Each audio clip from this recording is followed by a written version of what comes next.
Tere tulemast järjekordsesse viidikusse. Tänane video algab meil Porsche Eesti esindusest. Sõidame natuke uue 911-ga ringi. Võib-olla on videos ka üks külaline, võib-olla, ei tea. Ja lisaks külastame siis sellist suursugust üritust nagu Radical 2025. Nii et on mida oodata. Let's get it!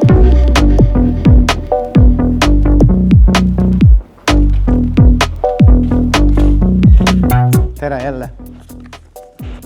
Suur tänu. Ilusat nädalavahetus sulle.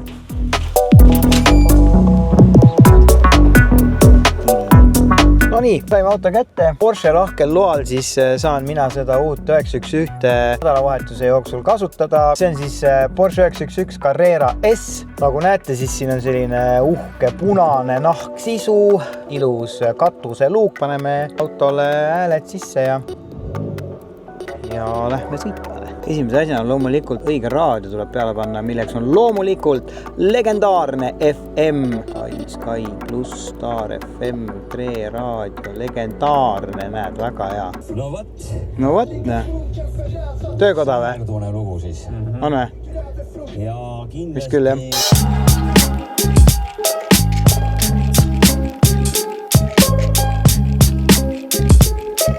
Nii mõtlesin teen kiire walk aroundi ka siis sellest autost teile. Nagu öeldud sai, siis tegemist on kõige uuema Porsche 911 992.2 generatsiooniga. Seal on paar asja, mille järgi te päris kiiresti saate aru, et see on see kõige uuem generatsioon, sest et esiteks, nagu te näete, siis siin on nupp, millega auto käima läheb. Teiseks on siin täielikult digitaalne display. Moodi vahetamise nupu peal on punane värv, mis on selge indikaator, et tegemist on siis kõige uuema generatsiooni 911-ga. Auto on väga ilusat halli värvi. Mulle see hall väga meeldib, sellepärast, et on selline külm toon, et ei ole nagu selline soe, vaid sinakas pigem. Ilusad 21-tollised väljad. Ees loomulikult 911-le kohaselt 20-tollised väljad. Nagu juba räägitud sai, siis mõnus klaasist katuseluuk. Selle konkreetse auto hind siin on 195 000 eurot. Et palun väga, kui teil on vaja endale halli, punase sisuga 911, siis let's go. No nii, tere hommikust. Hakkame siis vaikselt Raassilla poole sättima. Öösel oli mingi megagröödi häikesetorm. Auto, nagu näete, on siis ilusti vihmaveega kaetud, kuigi ma käisin teda eile pesema. Häikesetorm tegi oma. Õnneks nagu näha, siis siin on mingi päris korralik kaitsekiht peal, et no problem. Ehk siis hakkame vaikselt sättima Radical 2025 suunas. Lähen võtan meie üllatuskülalise peale. Väike cold start ka teile. Täitsa hästi ju. No nii, kohe jõuame üllatuskülalise juurde. Nii kaua võite veel pakkumisi teha, kes see võiks olla. Üllatuskülaline tuleb sealt, vaata. Väike üllatuskülaline. Saad koti siia ette panna või? No ikka on. Nii kiire peatus, siis ootame veel üllatuskülalise järel ja siis paneme edasi Viljandi suunas. Saame lõpuks teha üllatuskülalise korraliku tervituse, tere. Teen uuesti. Oota, ei, sa tulid. Üllatuskülaline, tere. Tere. Tervist. Kuidas läheb? Mul läheb väga hästi. Me lähme nüüd edasi Viljandi poole, on ju? On väga äge autoshow seal tulemas. Istume siis sisse, aga siin ei ole midagi. Altrace'il käisin ja siis seal oli... väga hea. Räägime sellest. Siin saatekülaline, Eesti kõige ägedama auto omanik. Ma saaks kohe tema käest küsida küsimusele auto kohta, aga alustame hoopis sellest asjast, et räägi, te käisite Poolas, mis toimus? Ja esmalt aitäh sulle selle alguse eest. See on ju literaali, sa oled nagu kõige suurema platvormiga auto Eesti Vabariigis. Kes veel suurem on? Ütle üks, kellel on suurem followerite arv. Ma ei tea, ma ei ole kursis, aga ma kindlasti on aga ühesõnaga kõige ägedam, mingi 2 aastat pole autoga midagi teinud, aga kõige suurem. Keep up, people, keep up. Ja, et käiste Poolas, tore üritus oli, mis toimub? Ja, minu 8. aasta. Ja õige siuke tunne nagu, ma ei tea. Vette olen? No ma käingi seal nagu vana inimene. Mul on rohkem võib-olla arvamusi ja ma saan aru, nagu, kui palju on muutunud selle 8 aasta jooksul. Mulle tundub, et sellel aastal oli kuidagi natuke nagu negatiivsem natuke kogu see... Ma tegelikult ütlen, et eelmine aasta oli ka väga negatiivne, aga see aasta olid inimesed rohkem vokaalsed. Nagu mina sain aru, see kõige suurem nagu siuke moment, kus sa olid nagu kuule, et siin on nagu ebamugav olla, oli eelmine aasta. Nii. Muidugi oli see, et seal oli mingi pea 40 kraadi, päike paistis sulle otse pähe, nii palav, nagu reaalselt sa ei suuda olla päikse käes, nagu nii palav oli, nii palju inimesi oli. Ja siis nad, oligi nagu siuke tunne, et nad müüsid lihtsalt liiga palju pileteid, sest nad lubasid, et me võtame neid pileteid vähemaks. Pileteid vähemaks, ma ütlesin, et kuidas nad ilmastikku kavatsevad muuta, et võtame temperatuuri keerame maha. See on siuke tunne, et nad on selles suhtes perfektse aja valinud, et üldjuhul on alati väga ilus ilm, aga see mingi kuumalaine on täpselt sellel ajal alati olnud, neid palav oli, saad juua. Vett lõppude lõpuks kuskil ei antud. Inimesed seisavad järjekorras 4 tundi, 40 kraadiga, 4 tundi. Ja vihm hakkas ka sadama. Ma ütlen, seal ei tule väga hea ilmast juba. No see, meil on veel sõita 46 minutit seega, siin võib veel juhtuda asju. Positive thinking nagu. See vihm on ikka päris lärmakalt on seal. Siis järjega palju pileteid, prügi probleem, mis veel? Vett kuskil ei müüda, pärast ma lugesin, et vesi oli päris paljudes kohtades otsas, enda veega sisse ei saa tulla. Enda veega ka ei tohi tulla? Ei tohi enda veega tulla, nad vaatavad nagu selles suured kotid üle ja päris huvitav. Kui sa lähed sinna näiteks niisama autosi vaatama, siis sa juba nagu õigel päeval sa ei näe väga palju, sa näed, aga sa oled niimoodi, et ole valmis, et su eest tuli 50 miljonit inimest mööda, samal ajal keegi põrkab kogu aeg sulle vastu, see lõpuks viskab nii üle. See aasta oli nagu viimane kord? Kindlasti ma ei usu, et see viimane oli, aga ma mõtlesin, et ma ilmselt teeks pausi sellest. Lubasid, et nad nagu see aasta teevad asju paremaks, ei teinud nii välja. Vaata Waze'is on teada, et halb ilm. Ikka siin! Ütlen niimoodi, et tegelikult, kui see oleks olnud sinu esimene aasta, mul oleks väga kahju sust olnud, sest et mina ongi see, et ma olen 8 aastat käinud, ma nägin, mis asi see saab olla, mis asi see oli. The Sparkis ka, aga ongi lihtsalt ilmselt sellepärast, et mitte midagi ole teha, kui asjad väga suureks saavad, siis nad ei pruugigi ära hoomata. Võib-olla vaadata, nüüd nad tegid avaliku vabanduse sotsiaalmeedias ja vabandasid ette taha, et siuke olukord tekkis, aga no ma ütlen ausalt, et see vabandus, ma arvan, pigem tuli ka selle koha pealt, et inimesed rääkisid. Autod on ikkagi selles suhtes top notch seal, et see on nagu ikka äge. Ma vaatan, sul oli õigus, siin on täitsa sinine taevas. No ma tean. Päike tuleb välja. Siin on ainult natukene usku ja ma lihtsalt positiivne tundsin, et see on ainult mingi pilv. Ma räägin, see Veis ütles ära, et see oli ainult selle koha peal. Siin on halb ilm, ikka siin. Ma küsin siit sinu käest ka. Küs minu käest? Ja, ma küsin, kas sa oled üldse kohtunik olnud kuskil autoshow'l? Jaa, olen küll. Ma olin seal just hiljuti, aasta alguses äkki või millal see oli? See aasta auto valimise see olid, jaa. Aga selles mõttes siuksel asjal ma olen ikka nagu esimest korda. Ma saan aru, et sa oled siin üritusel ka esimest korda. Ma olen siin üritusel esimest korda. Mida sa ootad sealt üldse? Ma esialgu ootan väga ägedaid autosi. Mul ongi põnev, et me ei tea. Lähme sinna, vaatame, sest me ei tea, mida me hindame seal hakkame. Et väga põnev on selle koha peal.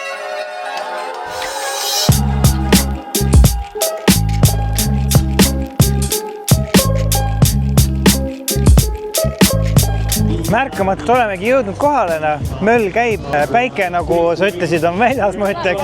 Ole nüüd. Kes see on siin? Su nimi on? Jasper. Appi, kui armas. Sa oled nii armas. Nii, mis sulle kohe siit esimese silma jääb? Lähme vaatame selle Porsche siis üle. Mis on esimesed emotsioonid? Väga ilus värv on. Väga ilus värv on. Sobib. Paremini kui hall, nii et mitte, et see jalgpalli. Mina olen isegi tiimhõbedane kohati Porschede puhul. Ma tean, et see on nagu, ütleme... Maitseasi, aga see võib-olla on nagu see, mulle nagu meeldib, kui selliste sportautodel on natukenegi siuksed vürtsikamad värvid, kui tavaliikluses, et see paistab silma. Me siin mõtleme, et ei tea, millise auto sa siit valid enda, kumma enda omast. Naisauto on ka väga hea. See ongi siuke, et tulid siia, no valime. Kõigil on pohvi. Mulle tundub, et kohtunik on oma valiku teinud. Mind ostetakse ära. Oi, tal on siin ka öelda päris palju. No nii, mis sa arvad sellest autoshow'st täna? No, on palju. Sul on õigus, sul on tõesti õigus. Jutke. Kui siis rahvas arvab ka seda, et sinu asi on. Ei vastaks mulle.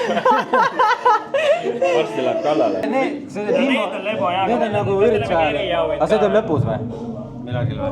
Meeter 45 on peal, esimene tiir läheb ja mees demonstreerib Lätis Leedus. Esimesel seerial siin, punnil, BMW. BMW. On selline nagu, tal on jah siuke sinane lillekas alatoon, aga tal on ka nagu siuke soe tera sees. Päike muidugi kadus ära sest seda on nagu paremini näha. Sest ta annab siukse nagu beeži sinaka mulje täpselt, see on ikka väga huvitav värv. Saan aru, et see on midagi silma jäänud siit. Nii, et ta on lihtsalt väga huvitav ja teistsugune. Siin on päris palju, mida jälgida. Vaata numbri alust. Details. Detailid. Ja siin oleme loomulikult jõudnud ühe minu lemmikautoni kogu üritusel. Vaatame Strifti show üle. Nii, siit vahelt kuskilt davai, let's go. Droon on üleval juba.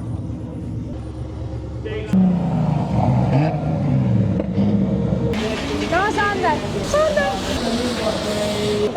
Ma ütlesin tšau talle.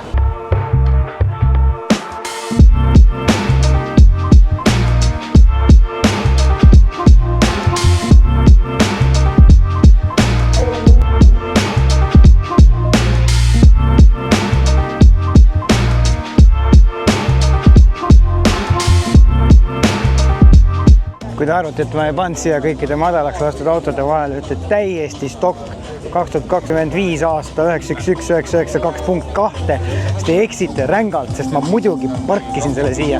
Normaalse kõrgusega auto ka, auto, millega saab sõita ringrajal, saate aru, siin on isegi ruumi, siia mahub midagi, ebareaalne. Siin on toimunud siis täielik Itaalia kuritegu, siia ei mahu midagi panna kahjuks. Võite igasuguseid autosid siin näidata ja panna madalaks ja kõrgemaks, aga no minu südame võidab ikka loomulikult roheline 997, mida te ilmselt juba mäletate ka eelmisest videost. Nüüd on auto endale ka siis kleepsud peale saanud, ilmselt on siin veel nipet-näpet tehtud.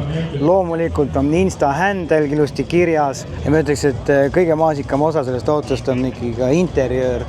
Et see tumepruun miksitud selle ruudustikuga, vintage, heritage, kõik asjad.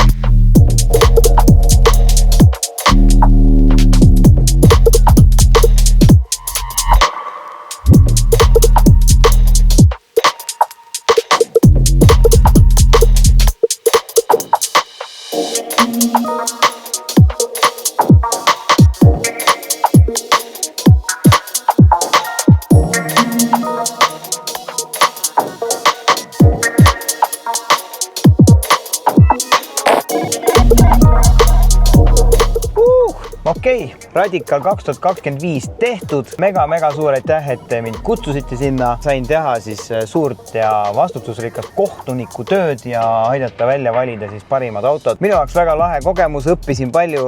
Olgem ausalt, ma ei ole ju tegelikult mingi custom velgede ehitamise spetsialist. Ma ei tunne kaugelt ära, mis auto on bag ja mis on static ja nii edasi. Õppisin väga palju ja sain natuke ka oma hüpoteesile kinnitust, et minu isiklik maitse ja minu isiklik teema on ikkagi rohkem, ütleme siis autod, mis on tehasest välja sõitnud, või ütleme OEM pluss. Aga jah, samal ajal mega lahe oli näha igasuguse huvitavaid pilde. Ülipalju on vaeva nähtud, inimestel on oma mingi visioon, on selle ellu viinud, et mega cool. Ja minu arust on lahe, et autokultuur ongi selline mitmekesine, et seal on erinevatel inimestel oma erinevad väljundid täiesti olemas. Mega suur aitäh Karmelile, et ta siit videost läbi hüppas. Mega suur aitäh teile, et te ikka vaatatele. Mega lahe. Need, kes mind Instagramis võib-olla jälgivad, teavad, et ma vahepeal müüsin oma rohelise konna maha. Sellest vist pikemalt ei viitsigi väga rääkida. No, ühesõnaga, võib-olla teen mingi video sellest vaatame. Thanks, et vaatasite ja peace!